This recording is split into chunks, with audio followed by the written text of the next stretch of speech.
Alright guys, I kept getting this notice on my screen from my 2007 Infiniti QX56.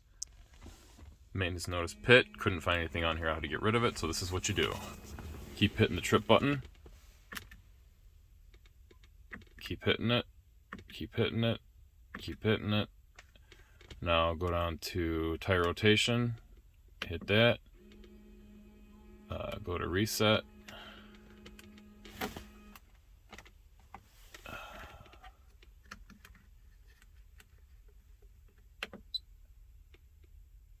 And it's reset. And then you won't have that annoying thing that pops up every time when you start the car.